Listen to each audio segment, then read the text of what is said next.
Hey, and welcome to another episode of the Who Dat Jedi podcast. This is episode 251. Did you miss us? Happy New Year, happy holidays, all that sort of jazz. With me, first of all, I'm Aaron, and with me, as always, the other members of the Who Dat Jedi Council, Dave and Fredo. Happy New Year, guys. Happy New Year. Merry New Year. Even though we've seen each other, we all actually were in the same place at the same time at my house, actually. But did you guys have good holidays? Any big fun stories you want to tell? We went to Nebraska and it was like in the upper 40s, low 50s, so it wasn't heinous. So. No, I mostly hung out. I did finish the River Steamboat Lego set. It is sitting here by me. I would move it, but it's a pain in the butt to move. That's the only downside of that No, sucker. if you move it, Once if you move it, have somebody record it so when you drop it, you can be famous on TikTok. There exactly, you go. and this is why I'm not moving it because no, it's still sitting You at that guys, table. I cleaned up a lot around the place. I'm trying to find a suitable enough spot where I can put it and guys, go. Kind of like Ron Popeil, set it and forget it. you remember, our friend Ryan, who was on a very early episode, he got done making the Millennium Falcon. And he and his wife went to move Millennium Falcon to the shelf. And Yeah, he told us this story. he said, I was talking, we're at his house on Saturday, and he's like, I don't know where to start.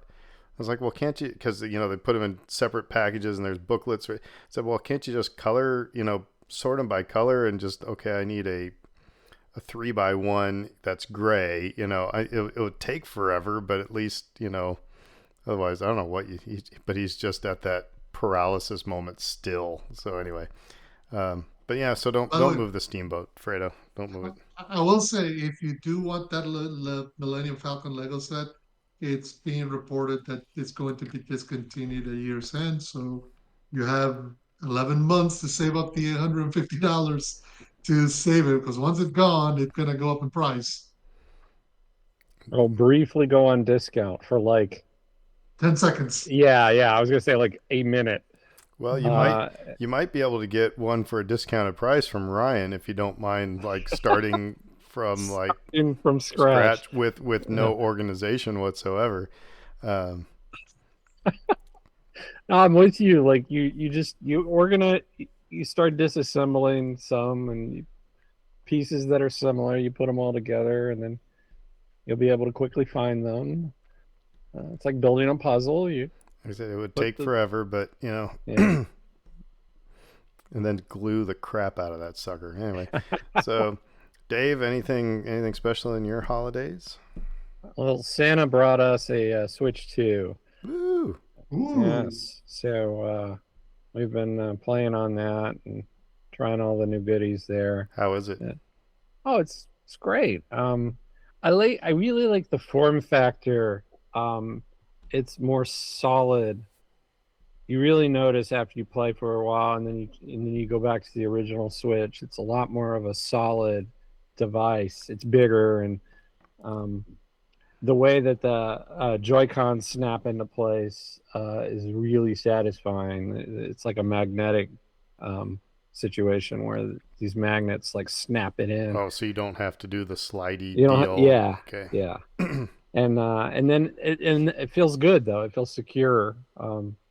Even though that it's magnets, you can only release with these latches. So, and the games have been good, and yeah, I not much to complain about there. I think people get oddly tribal about their video game systems, and this one I like a lot because of all the first party Nintendo stuff you get on it, but also the portability is really cool. Please forgive me because we haven't done a podcast for a while, and I can't remember if I said this to you guys or not. I found a new podcast. Uh-oh. And it's called Version History. And it's all about technology, I guess moments, if you will. Um, like they had one episode was the iPhone 4. The most recent one that I or listened to was on Guitar Hero. Um, Mm. and so it's all these technologies and the stories behind them, and they're all technology. It's really interesting. It sounds like it would be kind of dry, but it's really fun to listen to. But I geek out over those things. But let me see here. I just have to give you some other ones. Oh, they had uh the Nintendo glove, the Power The Glove. Power Glove. And they It's and it's so rad. so they talk about the Power Glove. They've got one on AOL Instant Messenger, iPhone 4, Google Glass, Vine, LimeWire, Flappy Bird. TiVo is actually the most recent one. So it's like old technology and the stories behind them and what they led to. It's like the Power Glove led to a lot of the kind of wearables that you know we encounter now. So anyway, um, highly recommend it. Take a listen to it. Yep. So there you go. You did more homework during the off season than we did during the holidays. To be fair. Well, I was listening to Pivot, and it was like I usually fast forward through the ads, and it was like the ad was for a new podcast by the same company, and I was like, well, that sounds interesting, and lo and behold, it's interesting. So, any New Year's resolutions? You don't have to tell me all of them, but any ones you got?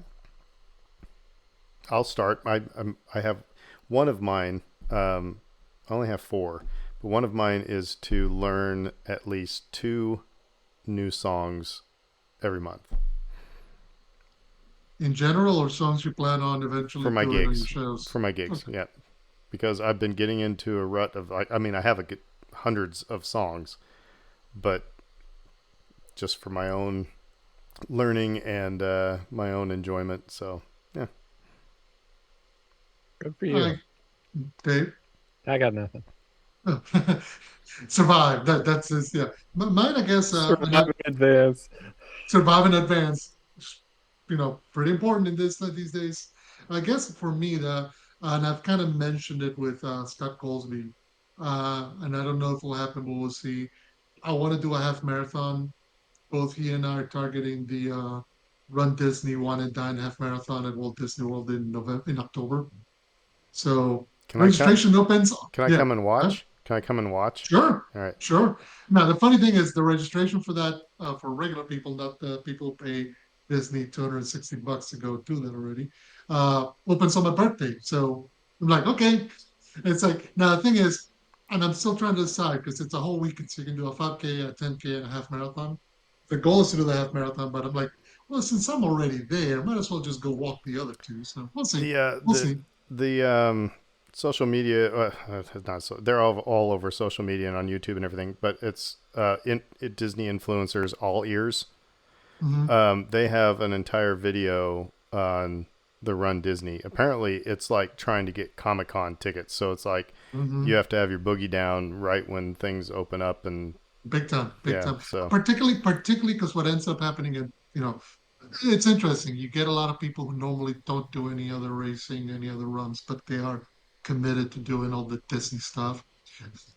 Like everything, hey, Disney will charge you to come out there.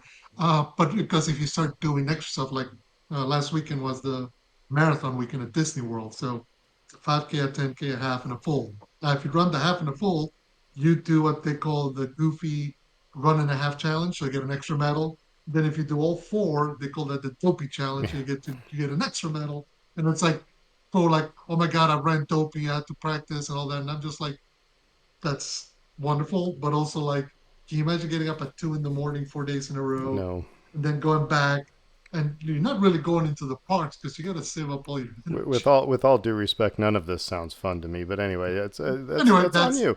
Uh, that's that's my um, resolution. I will say I had one other one. It's like there's a certain weight that I want to get to, but I'm now assimilated into the New Orleans culture, and I'm not even going to focus on that one until after Mardi Gras, because we're in the season of fried chicken and jambalaya and beer and parades. Okay. So, king cake. Yeah, you know, I gotta say, this is awesome. We still have to do trivia.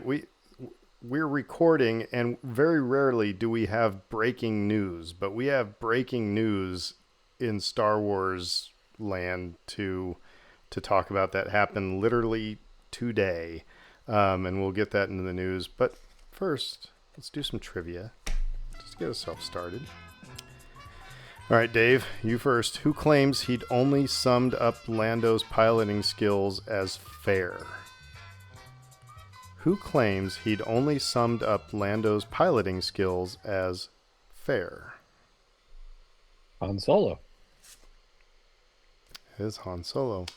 I saw a reel. They were talking about how messed up the Rebels' attack on the second Death Star was, because they put the guy who was just most recently in league with the Empire in command of the whole thing. So Lando must have smooth talked a lot of people. Fredo, to you. Who, during the speeder bike chase, says, "Keep on that one, I'll take these two"? Who, during the speeder bike chase, says, "Keep on that one, I'll take these two"? That would be the one and only Luke Skywalker. I'm not even going to look at it. Yep. Luke I like how you kind of impersonated him there, too. I got the cadence right on the line, didn't I? Yeah. Yeah. All right. To me, who tells C-3PO to shut up for blurting out the odds of surviving a Star Destroyer assault? Who tells C-3PO to shut up for blurting out the odds of surviving a Star Destroyer assault? That would be Princess Leia. It is Princess Leia. We're 3 for 3 to start the new year. All right. So you want to start? Let's start with the breaking news. Let's start with the big kahuna. Yeah. Yeah, well, the big kahuna, the new boss, the same as the old boss. So it had been rumored through the new year, it kind of been leaking out that Kathleen Kennedy was looking to step down. Dave Filoni and Lin-Manuel Brennan were going to assume they were step into the roles. And today, this afternoon, it became, in soccer parlance, there when transfers and player movement happens, because there's so many rumors, we tend to say nothing is official until it's on the .com, meaning it's on the official website as official. So this is now .com official. StarWars.com posted today. Lucasfilm announced today that after 14 years of leading the studio, President Kathleen Kennedy is stepping down from her role. Here's the interesting part.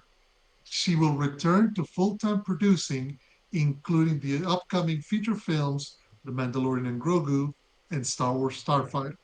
So there's a lot of talk already out there that she was, quote unquote, going to retire. Nothing of the sort. She's just stepping down as president of Lucasfilm, and she's going to continue back to her old job, where she was producing everything from Back to the Future to Indiana Jones. That also allows her to ease, the other two into the role, and to be there as a support. So that all makes sense. And that's the other aspect of the news, is that Dave Filoni is now stepping into the role as president of Lucasfilm, alongside being chief creative officer, and Lin-Manuel Brennan is stepping into the role as co-president. So they're splitting the role that Kathleen had into two, with Dave and Lin-Manuel doing both aspects of it. And the press release goes into all Kathleen's accolades, Dave's journey, et cetera, et cetera. Yeah, we're talking about this in our text message. We had a whole episode on, how awesome Kathleen Kennedy is. And so, hat tip. Listen, she probably had something to do with your favorite movies growing up. So, like I said, now I have a hot take, because you see the people I saw somebody's comment, of course, it's like, they're worried that Dave Filoni is going to be, doing all of his, fanboy, Clone Wars, blah, blah, blah, blah, blah, blah. If I was, we've got a couple things in the mix right now. You've got the Mandalorian and Grogu that is going to be released. You've got Starfighter that's finished, shooting. You've got the Ray movie that might happen. Um, you've got the new Jedi. So you've got some things there. How about this, Lucasfilm? How about come up with a new IP that isn't Star Wars or that isn't Raiders? Or maybe it is. Maybe go back to Raiders of the Lost Ark and try to, do something with, or, do something with that. Indiana Jones, I don't know. Maybe it doesn't have to be member berries, but come up with something new. I don't know. Is that so wild and cockamamie? Well, here's what's interesting, and Dave will remember some of these titles. Lucasfilm was also a video game company, LucasArts, and you used to get stuff like Full Throttle, Monkey Island, Grim Fandango, which, if you've never played Grim Fandango, that is a fun game. But take one of those IPs, take stuff that you used to develop elsewhere and bring it up. Sam and Max, something like that. They have so many other projects and things that they've done, and it's surprising that when it comes to the movie side, I mean, they do Star Wars, they do Indiana Jones, Howard the but even Duck something Part like 2. Willow. I mean, even Willow, like they were quick to just pull the plug on that, and I'm like, wow. Yeah, I don't know. I don't know. We watched the Willow series as a family and really liked it. So I don't know why they pulled the plug on that so quickly. Um, I think it's I think it's interesting that it's two people and it's one person that we've talked about a lot on this show and another person who's maybe never come up. Well, from what I understand, it's like, well, I guess that's the way it's lined up. It's like she understands the business part Mhm. of it, which, Dave Filoni is not the business person. It almost sounds like, Michael Eisner and who was he paired up with when they were co-chairs of Disney. Gosh, I can't remember the guy's name, but anyway, one again, Michael Eisner, very creative, not very good at the business part of it. The other dude, fantastic, businessman. So um, it's been proven to work, especially if they've got a good relationship. If you know, so I don't know. And we're gonna have to figure out how to pronounce her name. Is it Linwin? I believe so. Okay, Lin-Manuel Linwin Brennan. Brennan. Hmm. Yeah. Um, I wanted to read this briefly off her IMDb profile so that people can become more familiar with her and who she is. Because again, like we've been remiss not talking about her at all. Um, as general manager and EVP of Lucasfilm, Brennan oversees all businesses, including Lucasfilm, Industrial Light and Magic, and Skywalker Sound. She's responsible for the development and execution of Lucasfilm's business strategy and implementation of the company vision. She oversees the Star Wars franchise groups, including marketing, integrated planning, games, so forth, so on. And the bio continues from there. But I think you get a general idea of just exactly what Aaron was talking about, where she's very business minded. Um, what's interesting too is when you look at her credits on IMDb, um, she's known for doing visual effects work on the Star Trek reboot, the Iron Man reboot or launch movie, the original Iron Man, and she worked oversaw a lot of the television series that Lucasfilm has produced under the title of general manager.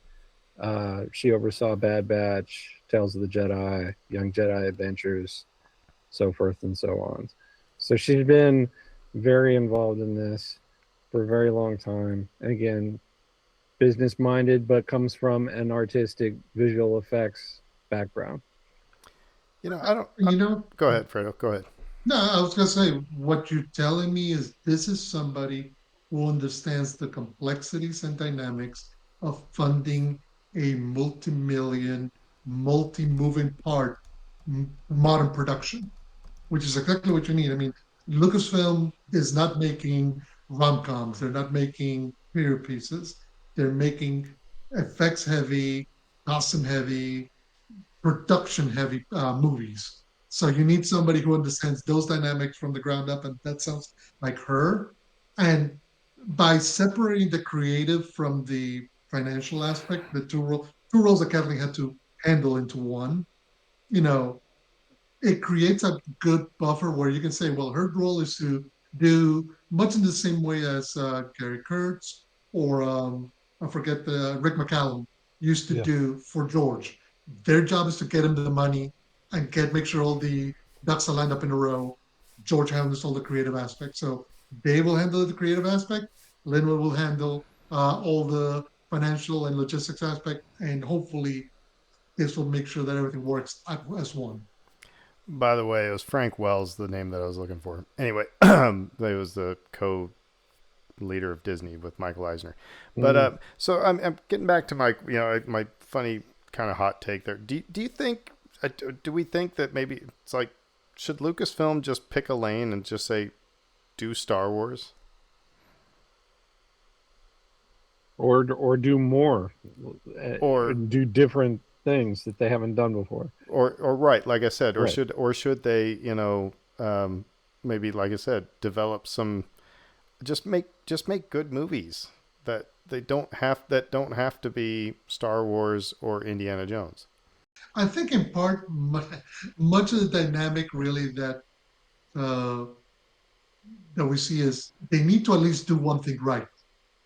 Now, I'm not against them doing more than just Star Wars. On the contrary, I want them to do more stuff. I would love to get more Willow, to get more Indiana Jones, to get more of the stuff that they know how to do. I just want them to get into a groove of doing things. Because a lot of times it just feels like it's stutter, start, stop, start. I No, mean, we've mentioned it over the years. So this podcast, just as long as this podcast has been together, all the start projects that go nowhere, that just disappear into the ether. And I just want them to just be like, get into the habit of finishing stuff I and mean, then maybe branch out. and that's the thing. Honestly, if we had a new Star Wars movie every 3 4 years, and a a something on Disney Plus, whether that's animated or you know a show like in the off years, like in between. Hmm. Man, I'd be happy as a clam. So whatever that means, but I'd be happy. I think I'm right there with you. Uh, I might get greedier than you and say something on television every year, even the year of a movie. Though I see what you're sort of getting at, which is like build that anticipation for the movie a little bit more. Um, but yeah, like give me a movie every few years. Give me regular television, and I'm good. And now do other stuff and figure Indiana Jones out because you haven't gotten Indiana Jones right since 1989. Uh, Figure that one out. Uh, Go do a couple other things. Maybe build Willow back up or original properties again. To Fredo's point, they have all these Lucas Arts properties. Reboot the Ewok movie, The Battle for Endor. Uh, God rest his soul. Wilford is no longer with us. Um, You know, yeah, I don't know. this whole story, like I said, it was. I mean, there's not a whole lot for us to say. Everything would be conjecture. But Yeah. it does seem like I do not panic over this. Over the replacements. I think Dave Filoni makes sense, and if it was just Dave Filoni, then I would probably worry. You know, and I think, like I said, I think this makes sense. We'll see what happens. So get some movies delivered, and then we will, be able to assess from there. So If it were just Dave, he wouldn't be able to make projects either. no, we would lose him in that way. Like, and then, like with this, he might still be able to do the occasional project. And to be fair, that becomes part of the question as he steps into this Mhm. role. I mean, he's still finishing up Ahsoka season two. He's full bore completing Mando and Grogu. So, how much of a creative vision dynamic is he going to have hands on? Because I mean, he's been the hands on guy for the last decade plus, and now he's going to have to be more the sit back and consider how all this kind of works and meshes together. And that's a whole different role. That's a whole different dynamic. And yeah, Mhm. that's the other question that I have. And this is something that we won't know. It's what happens when they have a project that's either A, not received well by the fans or controversial. Because the whole reason why a lot of people know Kathleen Kennedy's name is because of all the outcry from a lot of the nastier sides of the fan base regarding stuff like The Last Jedi and Rise of Skywalker, and stuff comes out, and all of a sudden they had to pin the blame on somebody. They pinned it on her. Unfortunately, when you get the big job, you also become the target. Where's that dynamic going to be? Are people going to be putting it all on Lynn, which would be unfortunate, unfair, or creative decisions? Is Dave Filoni ready and welcome to be the person who has to stand there and recognize that now you can't just simply be the cool guy with You the know, cowboy hat, being so the fan face, the voice of the fans? and that's what I would. I mean, okay, well, it's a business, so people. I mean, Lucasfilm and Disney got to make money. I get that, but Mhm. the role of a role of an artist, you create music or you create visual art or something. It's the goal is not for people to like it. It's for people to interpret and react to it. Now, again, I get it, it's business, so they tell you if they like it by forking over their money. Um, Now, I think it is kind of interesting. They might be able to share some blame because if it's like this movie was dog food, was awful. Well, that's probably in Dave Filoni's ring. If it's like, what the heck are you doing releasing Solo 6 months after The Last Jedi and not marketing it with a trailer in The Last Jedi, then maybe that falls into Brennan's court. It's like so. Um, but we're not a part of those postmortems of why something doesn't work. But I like I said, I do go back to that Disney started to flourish under Michael Eisner and Frank Wells, and a lot of it is because of that shared responsibility and one very right brained and one very left brained um, personality. I think that's what you're kind of getting with these two at Lucasfilm. So, like I said, proof will be in the pudding. Just get some movies out. That's all I care about right now. Anyway, anything more on the Uh, subject?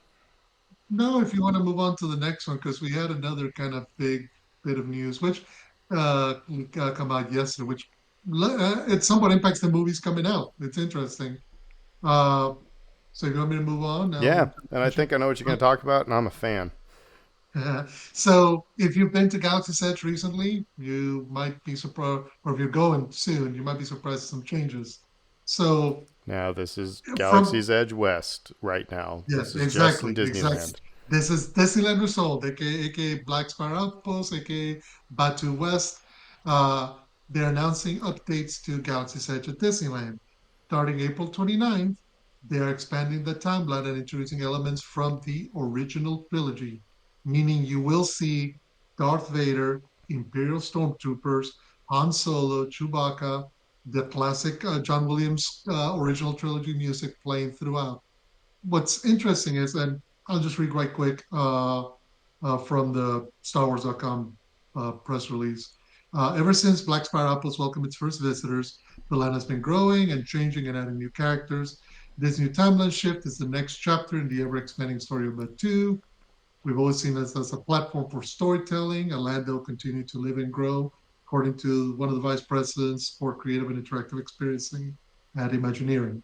Now, if you've been there, you know that it's mostly focused on kind of the period between Last Jedi and Rise of the Resistance. Yes. It's been Kylo Ren, it's been First Order Stormtroopers, it's been Rey, but now they're adding in the classic original trilogy characters. Now, we also knew but from before that as we head towards Mandalorian Grogu's debut, that those characters would start appearing also at Batu, or at least Batu West. So it's going to be interesting to see how they So finagle all these characters bouncing back and forth. so Because you have what? Kylo Ren running into Well, no, his fanboy. no, you won't. Because so a couple things I've been like I said. First of all, I'm a fan of this, and again, there was one a Disney influencer who was talking about this, and Disneyland. The reason why they're doing this in Disneyland is because they have different entertainment and opportunities and kind of limited opportunities as opposed to Disney World. But he said expect this to come to Disney World. What they're going to be doing, and if you're standing there in Galaxy's Edge, like everything from the Falcon to the right, which is Oga's Cantina, and so everything from, like I said, the Falcon to the right is going to be original trilogy. So that's where you're going to see Han. You're going to see Chewie. Chewie can kind of go back and forth. You're going to see, and of course, I don't know if they're going to be Han. That sounded dirty. Let the Wookiee win. Um, but Chewie goes both ways. But so everything that's going to be over there. And then once you get, like, it sounds like once you get to the marketplace, which is like just past Millennium Falcon to the left, that's where Rise of the Resistance is. So the marketplace, and probably gonna have to do a little bit of expansion. That's where you're gonna see the First Order Stormtroopers and the Kylo Ren and things like that.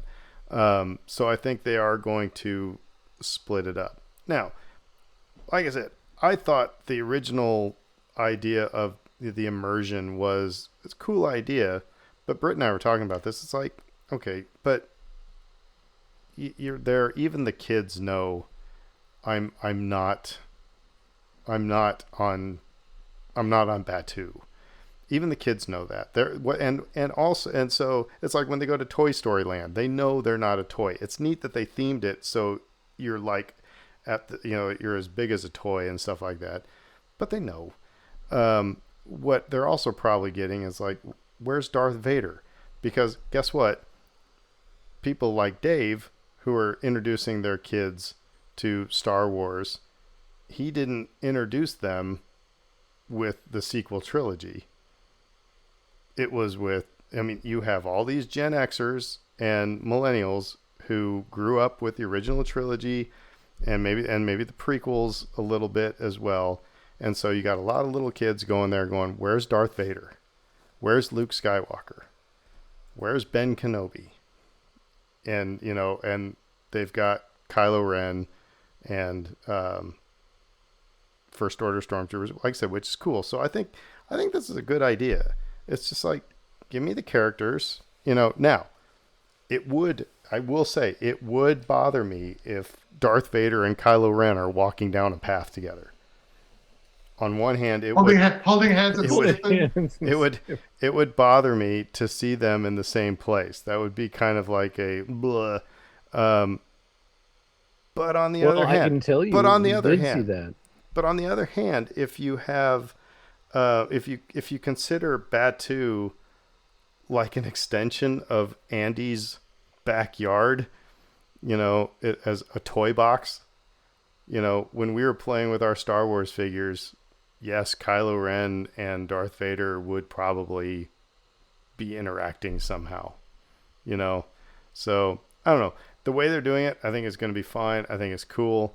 I think it allows, like I said, just to get people more, interested, Anyway, I'm off my I don't think soapbox. the immersion gets broken at all. I don't think so either. Frankly, I mean at all. You said, "Oh, I don't want to see Vader and Kylo Ren together." I saw that when we went. Like the kids got to partake in this thing. It was like young Jedi training. They got their names got added to a list and their number came up and through again, this is through my wife's doing because she's awesome. But we couldn't get on the Rise of the Resistance ride because of some snafu. So instead, my wife pivots. She's like, "Let's get the kids into this little lightsaber training thing. You can, and it's like a show.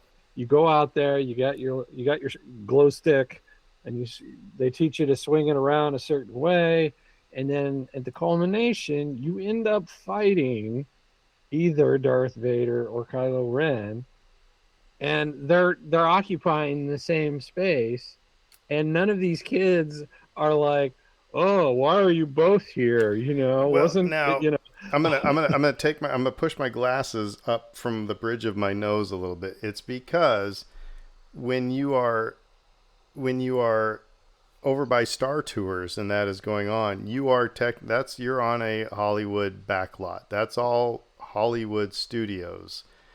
The idea is like when you go through that tunnel and it's like the subway tile turns into rock, it's like you are being transported to, the idea was you were being transported yeah. to. So however, um, I However, told you, I told you if I saw it at first, the nerd in me would be like, no, but then the the kid in me would be like, that's awesome. So it would be an instantaneous just switch.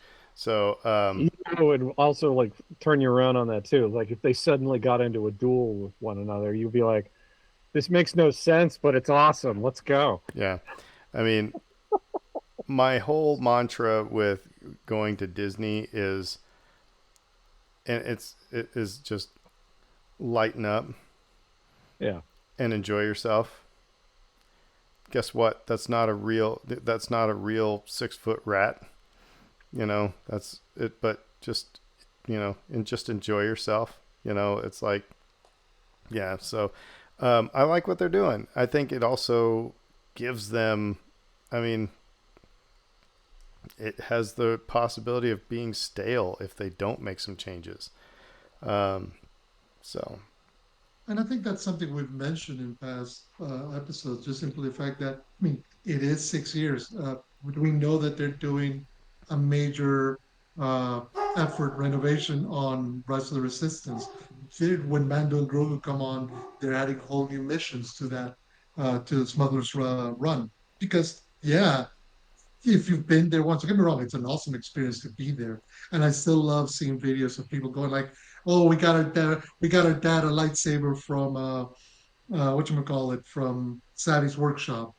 We gave him the experience and seeing like guys our age just geeking out over holding the lightsaber and whatnot." now So that imagine if in Savvy's workshop, when you're making the lightsaber with Nate, now imagine if from out of a corner comes Luke Skywalker.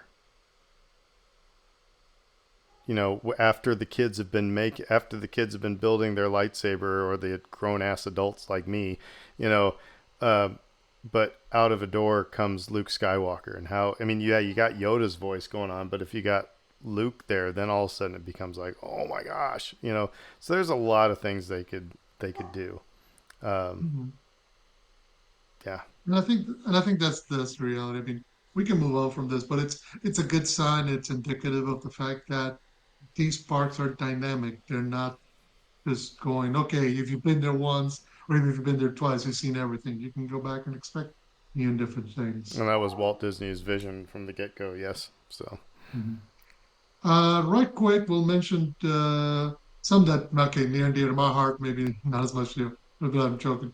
So Lego announced new smart play sets last week.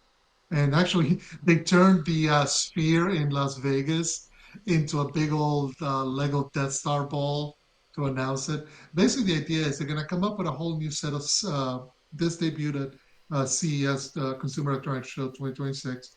Lego Group is showing a whole new line of Lego Star Wars sets that are designed to be played, but they come with this new system called Lego Smart Brick, and it's got smart bricks, smart tags, minifigures. So things make noises, things light up. It's meant to be more for kids to play, build, interact, enjoy. And It's yes, it's and I know the it's grown adults no, are running for them right now. it's totally meant to get more money out of people. But anyway, yes, I like that. I like your idea. Well, I mean, like I said, so there's And debut back with in two my sets. day, we had no problem going vroom vroom on our own. But anyway, that's right. So like the first, they're gonna have a 584 piece set that's gonna have an X-wing, Red 5. It's got Luke in his pilot gear with R2D2, and it also has like an Imperial turret, transporter, command center. So you get laser sounding sounds, engine sounds, lights, and then you also get a Darth Vader TIE fighter building set. Same idea. So again, I love the fact that first of all, they're again not sitting on the laurels, they're innovating. But if you're gonna start this, it makes sense. And they also have a third set, which is the throne room duel. So I guess I wonder if you're gonna have the whole Emperor No. Oh, sorry. with that, but also actually I was gonna say Emperor Palpatine's voice from Robot Chicken. Hey, what are you doing? Put me down. Put me down. Go. That's what I would do with that sucker. But again, it's playing. It's interesting that Lego is kind of because there's a whole third market of lights and sets and whatever ways to decorate the Lego sets. They're taking a page from all that and going, no, no, we can give that to you. We'll charge a bit more, but we'll give it to you, make it official. So you get stuff that lights up, stuff that makes noises, stuff that makes it look cooler and more fun. And they're starting with Star Wars. This reminds me of Build-A-Bear. Hmm. Like, I took the youngest to Build-A-Bear fairly recently because she got like a gift certificate to go there, and with the intention, like she's like, I want like the most tricked out stuffed animal you could ever have, right? And so I think her grandparents got her this gift certificate so that we didn't have to pay like $200 or whatever for this. And so we all go. We go to and I take her to the Build-A-Bear, and she's like, okay, I'm gonna get I'm gonna get the Snoopy, but I'm gonna get the sound thing that goes inside of the Snoopy, and I'm gonna get the outfit to go with the Snoopy, and then you get the little Woodstock that goes with the Snoopy, um, and it just you know birth certificate, the whole thing, right? Like you just go and go, and it's like the price just like inches up and up and up, and it's like I feel like this is where this might be headed. Maybe like, oh, you want the official Star Wars noises for your playset? Well, that'll be an extra $15, but you can afford that, right? Well, it sounds also like the droid builder at Galaxy's Edge, where you can put different personality chips into the droids and things like that. Um, you know, it. I don't know. Maybe it's cool like to kids. I know. Um, it, Oh, it's cool, right? but what It I'm is cool. And but what I'm saying is I don't know. How is it cool for only a couple minutes? Because otherwise they're just when they build the Legos, are they then running around the living room going vroom vroom? I know. Hope maybe Fredo does that. But it's like if it's going to be, but if it's going to be, I'm building it, and it's going to be kind of a display piece. Then does that chip? So I don't know. But Legos break, as we previously yeah, established.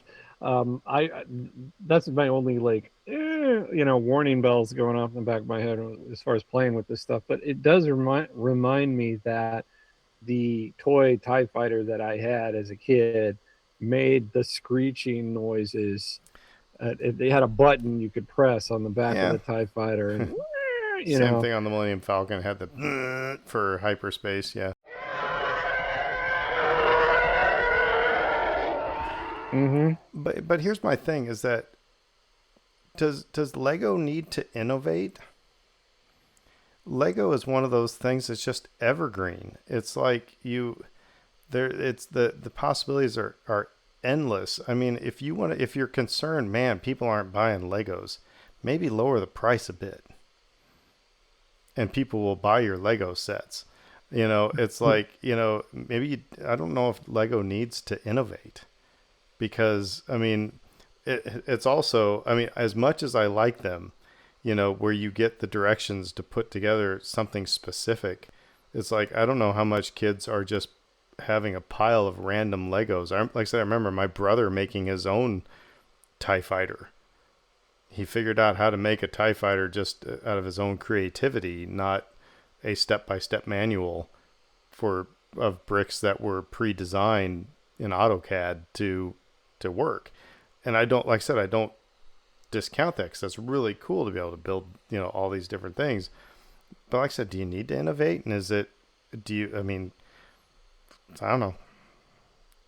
I would say here's the difficulty, and you're right, because as somebody who got back into Lego after, I started a kid, just you build stuff as a kid, and then you go away, and during the pandemic, kind of picking it back up again. It is noticeable how prices keep going up considerably to the point now where I do wonder, is this something that even like buying a set for a kid is a big treat, but how often are parents able to do that now? Because even the most basic entry level sets, you're talking anywhere from $25 to $35. And if you want anything nice and neat and cool that all the kids want, you're talking Real, 50 and above. real And that, quick on a related note, when I was talking about the new podcast, the version history, when they were talking about Guitar Hero, the original Guitar Hero with guitar and game was $70. people are like, oh And my God, it's so expensive. that was like a gazillion dollars for a game. And like in today's, and now it's like, that's chump It's the change. norm. Anyway, go ahead. No, that is the No, normal. no, no. Oh yeah, no, it's part of the dividend. That's kind of the difficulty, and I kind of understand. Look, demand drives pricing in some aspect. People got back into Lego during the pandemic. Prices sets went up. People want to collect stuff. It makes them happy. I don't begrudge that to anybody. I'm the last one to say anything about that. But you do get to much the same way as many other things in this world, like going to a baseball game or a football game, well, or even going to the movies. It's now no longer just I got some free time and I guess I'll take a few bucks and just go and enjoy it. Now it's okay. This is now a commitment I'm making for spending some money, and a lot of people can't afford that, and Well, it gets her ugly in a hurry. to paraphrase Palpatine before we move on, we'll watch this with great interest. Um, I don't know. Uh, I don't see this being a huge a huge thing. But yeah. oh, So right quick, we'll mention the last two things quick because they're bits of news regarding the one upcoming, one supposed to be upcoming movie. I guess we'll go with that one first. So Daisy Ridley was promoting her latest movie, We Bury the Dead, and so she was doing interviews. So in one of those interviews, naturally, the topic of the new Jedi Order movie came out, and so they asked her, "Well, what's that happening? What's happening with that?" And so her update goes like this: "Quote: It will arrive when it's ready, and it will be worth the wait." End quote. She says she's looking forward to Starfighter. She says her favorite movie in the original trilogy is Empire is A New Hope. But that's all she can really say about the new Jedi Order movie. Dave, as a journalist, did she know that question was coming? Was that something that was predetermined? Like, hey, we're going to, or even by her camp saying, hey, ask us about the new Jedi Order, because that was kind of just. I'm just wondering about some inside baseball. I think she was prepped. I don't know that she was prepped by or tipped off by the reporter themselves, but I think somebody reminded her, hey, they'll ask about Star Wars. Here are some things that you can say. Because it came off as a very adept response. Clearly didn't want to reveal anything at all, while also just sort of like keeping the fire burning, so to speak, where, it's exciting. Hey, yeah, be excited. It'll be worth the wait. It's great. Um, and it's a nothing burger. She's not telling us anything. So she's either really gotten really good and studied at responding to these types of questions, or somebody probably said, hey, They're probably going to ask you about Star Wars, and you should be ready for that. Sophie says I hi. like that they asked her what her favorite Star Wars movie is because they probably hit a brick wall, and they were like, uh, "What's your favorite Star Wars movie?" Um, so now we have that on the record. So She has good I taste. didn't see that. What was it? It was It's a a New New Hope. Hope. That was A New what Hope. Kratos. Yeah. Um, she just liked Yeah, the world building aspects of that one. And I agree with her. A New Hope is the best of the Star Wars movies. So Daisy and I can hang. I mean, we tend to here. This is one of those difficult aspects, and about growing up with somebody. She's 33. She's married. She's moved on. Like she's living a life, but at the same time, for many fans, she's forever that young girl you met on Jakku. Almost a decade now. That's how Mm-hmm. long ago the sequel trilogy is, Yeah, kids. it's been a Uh, Yeah. decade. Yeah. no, next year will be 10 years from The Force Awakens. No, So this year it um, is. it is this year. It Yeah, was no, 20, actually, it no, was this year. That's right. last year, Yeah, last year. 2025. Right. See, Yeah. see how time moves. The pandemic threw my tons of time. But yeah, it's been a decade since all that started. And she's had a whole life to grow up. And I think she's become more aware. If anything else, if anything's happened to her, she's become keenly aware of uh, media and publicity trapdoors and knowing how to sidestep them. So, Mm-hmm. look, she's saying nothing. You're right. And it is a nothing burger statement. She doesn't say that anything's happening. She just says, look, just it'll happen when it's ready to go. And that kind of tells you, okay, maybe they're still looking at working it out, how they want to bring it back together. See, and It is. I Mhm. think if if they didn't want to, given today's media, if they didn't want to, because what production was this on? What we bury the dead. No. What show was she on that she? Oh, she no. This was on a Parade magazine I, interview. So she's I doing the circuit. She's doing. I just have a feeling that if they didn't want to, if Lucasfilm didn't want her talking about anything Star Wars, her camp would have said, no, we're not answering anything about Star Wars, so don't ask us. Mhm. So if there was, to me, this gives me a little bit of hope. Mhm. I think that's what I read into it. Is like, yeah, we're stalled. Let's give them a little nice, like you said, it's nothing burger, but it's not, you know, if if it was in if it was a total crap show right now, they would not have said a word. They wouldn't the question wouldn't have even come up. Um, if it was totally canceled, then that would come out in a different way. So, like I said, I think this says it's still going on. So, like I said, gives me hope. But I won't Well, believe anything until I see a trailer. Anyway, I will also remind you that not every reporter follows directions either. that's true. So, Yeah, but it's not like Parade magazine is like you know, The gotcha. The pinnacle of breakthrough journalism. yeah, they're not releasing the Pentagon Papers or anything, but but whatever. Um, but however, Star Wars gets people's eyes on the page.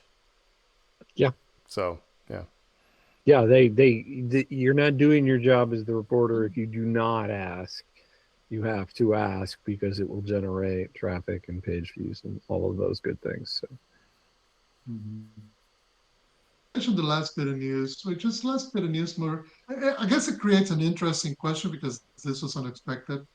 So Sean Levy, director of Star Wars Starfighter, was being interviewed by Variety.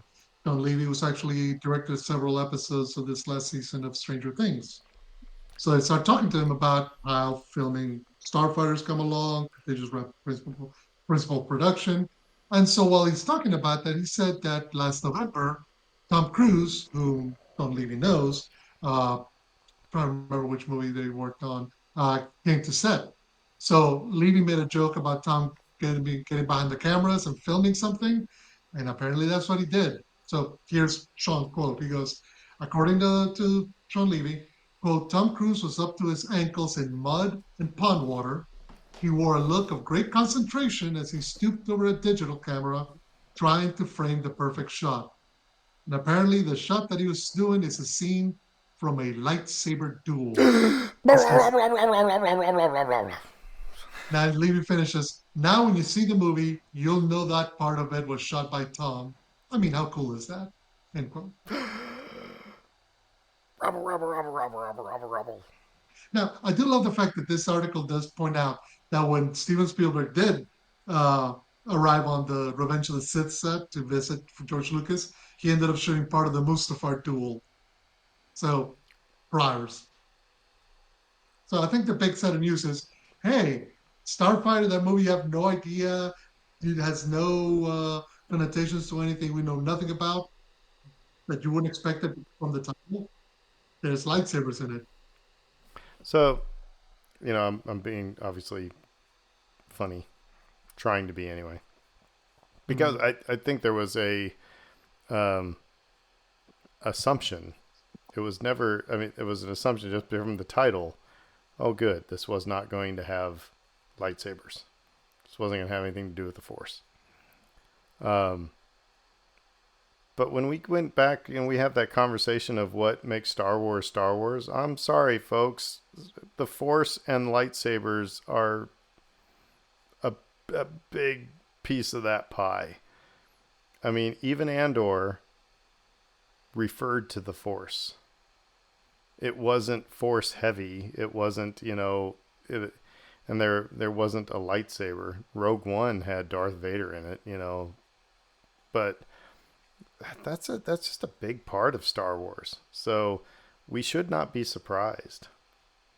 Yeah, I mean, like there were some hopes amongst some fans that like, hey, can we take a break from the Force and all that nonsense, right? But at the same time, a lot of rumors came out fairly recently that Amy Adams could be Mara Jade, which I don't think that was never confirmed or denied, but she's apparently playing the mother of a force sensitive child, which if her child is force sensitive, it would stand to reason that there would Maybe be she's the mother of Grogu. some Jedi subplot of some kind, right? And if there's a Jedi subplot of some kind, it stands to reason that a lightsaber might make an appearance. So um, I think this news, in quotation marks, is probably a month old in Well, that respect. I think we probably knew that we were probably going to get some kind of lightsaber fight. Star Wars Explained was in their recent podcast. They said they're wondering if what is Matt Smith in this, right? Yes. And Yeah. the Ryan female? Gosling. No, female. Oh, Mia Goth. Yes, Nia Goth. Wondering if the two of them are going to be like, and I'm putting this in air quotes, inquisitors. Not necessarily inquisitors from the original trilogy, but inquisitor type characters. Um, Said that might be hunting down this kid, or maybe one is an inquisitor type person, and I don't know. The bottom line is that, I mean, the first thing when I read this, and like I said, it was the pearl clutching, because oh my goodness, there's a lightsaber. We're gonna have a lightsaber duel, and Sean Levy just dropped it like it was like, oh yeah, I just filmed a lightsaber duel. It was just like, oh yeah, I had a ham sandwich for lunch. You know, I think, like I said in our text, I think the more egregious thing is that Tom Cruise had anything to do with it. But that's Well, what's interesting is, Tom Cruise is, whatever you think of the guy, one of the most accomplished action, I don't know, yeah, I know. actors of the last 25 years.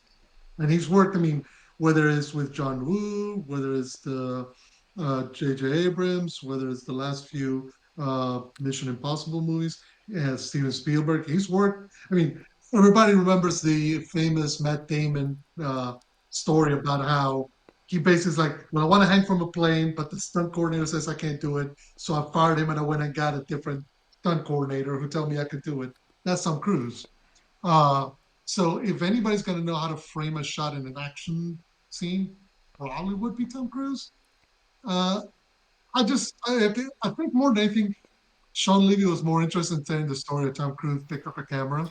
I just want to But let people know where that shot's going to be in. but I think this The funny also thing is, what it might end up in the editing room, so it might end up meaning nothing.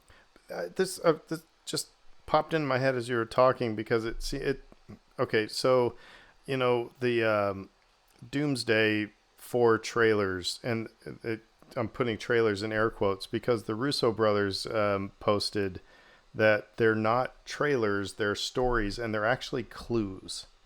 They're saying they're Mhm. actually clues, and so that makes me wonder: is this again gets back to Daisy Ridley's? Was it? Did she know that question was coming? You know, is Levy just dropping little clues to the story? Is this a strategic? I said he dropped it like I just ate a ham sandwich for lunch, but maybe it's a strategic, thing. Ooh, piece of candy. To make people start to kind of figure out what this story is about. I don't know. Could be as just as simple as Tom Cruise was there, but it might also be kind of a marketing edge. It's an interesting tidbit. I'm Again, all for it. how I'm much or all for it. how yeah, Yeah. yeah, how much or how little it means ultimately the nobody's going to remember it if the movie's not good. And I'm Much the same way with Avengers Doomsday. All the stuff that the Russo brothers are doing, all the hype that the seeing the X-Men in the MCU, seeing Cap come back, seeing the Wakandans meet the Fantastic Four, all that stuff's going to mean nothing if the movie itself comes out and people are not happy with it. I, So, like I said, I just come down to the lightsaber is the coolest dang thing ever invented. So the more of it, oh, Linus agrees. The more of it that we can have, the better. Give me all the lightsabers. So yeah. mhm. Well, that's it for news. So I guess to cap things off, Dave, you went to Fan Expo New Orleans, huh? They did We indeed. should have had you like record from the floor so we could play it right here. This is Dave Glado at the floor of the Fan Expo New Orleans. Like That Les would be Nessman like on the street. Les Nessman. Yeah. Mhm. Yeah, yeah. That'd been a little too chaotic, I think, for my Quit hitting your taste. sister. Oh. I'm not sure I have a lot to report. It's usually kind of your typical standard fan convention experience. The What I will say stood out to me was it seems like every time that I've been previously, it's all floor level, and they try to just shove everybody into sort of like the main hall, and all the shopping and panels and autographs and all that is in there. This year, one thing they did is they had a lot more programming going on in terms of some of the panels and some of the kid activities, um, and so they sort of spread upward. We were up on the second floor and third floor at times, checking things out. There was wrestling. Wrestling was going on. Um, Up on the second floor. You could go watch some wrestling. My youngest got a real kick out of that. Um, we went to the Twister panel with Helen Hunt and got to hear her talk about her experience making Twister, um, which for a guy from Kansas was quite enjoyable. You know, um, and That's such a good movie, by the way. yeah, I right. love that movie. Maybe again, uh, growing up in Nebraska, there's nothing, and you're in Kansas. There's nothing that terrifies you more as a kid than a tornado. Yeah, pretty and much. and even as an adult, there's nothing that terrifies me more than a tornado. So yeah, and that movie just that's yeah, it was such a good movie. Did Anyway, you ever check out the sequel? I like the no, sequel a lot didn't see the too. sequel. Sequel's good. Okay, Yeah, I like it. Again, you're not gonna get anything that you didn't get in the first movie, um, but they do it competently, right? Like that's the bar, right? Like just do it well, and they do it well. So um, yeah, and but back to the con. We shopped and we tooled around, and we did not spring for any of the autographs or one-on-one sessions. Um, the Hobbit panel cost extra money as well, which is the first I've ever seen for something like that, where it's Usually like play usually pay double for that kind of action cotton. you just sit in an auditorium and hear guys talk about making a movie 20 years ago, but 25 years ago, but I don't know. That didn't seem part of me got a little frustrated by that. Well, Um, I mean, that's the thing is that when they I've gone to nickel and Star dime you. Wars, when I've gone to Star Wars Celebration, it's like, yeah, your ticket gets you in to everything. Now, there are some of the bigger panels that you had to enter a lottery to be able to get Yeah, because it's limited seating, and I get that. But you didn't have to pay extra for all of that stuff. I mean, now obviously if you wanted autographs, that's like buying something off the floor. So I get that part of it. But yeah, for a panel, I mean, yeah, I guess that's the easier way than working out a lottery. It's just X yeah. number of And then there tickets was and enough whoever's going to demand. buy. But Yeah. it is kind of crappy. So Yeah, of course, I skipped the Hayden Christensen thing. Not that he's not worth it, but still, that was quite a lot of money to try to shell out. To now, Fredo, you said that's online. Yeah, you can find it online. There's, I think Fan Expo posted the whole Hayden Christensen panel, which I think is about an hour And and a somebody half, asked him about thereabouts. New Orleans food. Somebody asked him what his favorite New Orleans food is, and I think he mentions that in there. I forget where part it is. I kind of appreciate when they do that after the fact. Like, okay, you didn't get a chance to get in, but you wanted to at least experience what that was like. Here you go. Because you're right. I mean, the difficulty here they is didn't do that though. This is a right, random guy who posted right. this. And that to me is the like, don't get me wrong, I get it. Part of the fun of being going to a convention is being on the floor, meeting other fans, seeing going down the artist row and just seeing Well, all the I mean, but also this is part of that. And if you're making it so that it's pay to play, so to speak, well, I get it. Fan Expo needs to turn a profit. There's only so many ways you can get but you big know names to what? turn up. But It's not hard in this day and age to do like what Star Wars Celebration does, where it's like if you can't be at the event, you go on their YouTube channel and Mhm. you can. I mean, just it's now you could even probably figure out a way to charge people to be able to watch that thing if you wanted to. Um, but just put it on YouTube Live. I mean, Mhm. it's not like I said, it's not difficult, you know. And yeah, I mean, if you want to be there in person, yeah, you're paying for it. But if you want to, so that, Well, and then and even if you're in a if you build Mhm. up the stuff of like, hey, look at the cool events that Fan Expo brings in, then I'm paying for the ticket next time. So I don't know, it seems kind of stupid.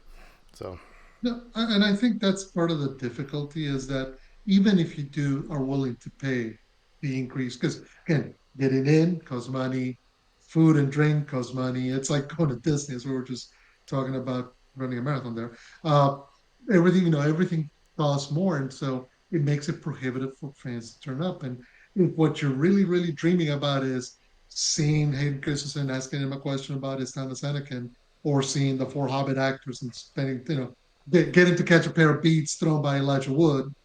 Well, your choices are pay through in order to get in, or stand in a long line and basically waste your entire con day hoping that you get one of the few seats that will be available to come in towards the back. And it's like at that point you're like, well, what is the point here? So I don't know. There's a balance that needs to be struck. It just feels like, and I get it. Like I said, Fan Expo is a business. Those people are turning in because, as we discussed in the past, this is a revenue stream for them. So so they're not turning up for the kindness of their hearts because somebody remembered them being in the movie 25 years ago. They're turning up because they're gonna make a check here. So so I get it. Dave, I want to know. You said the youngest was into the wrestling stuff. What were the other two nerding out over?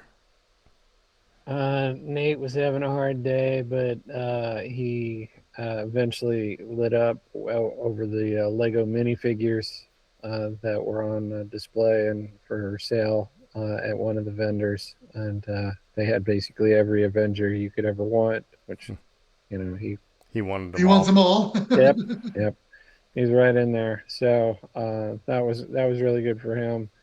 And then Liv, she vanished on us, and just, whew, you know, she had her phone on her, but wasn't answering texts. And we had a whole conversation about that. But she, uh, the costuming side of it for her, so getting to see the interact with the other people who were dressing up and all Did that did she stuff. did she What did she dress up? does?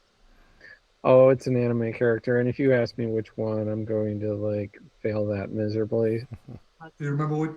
See, I can't pronounce that. What was that one? What was that? Hatsune Miku. Oh well, of From course. Yeah.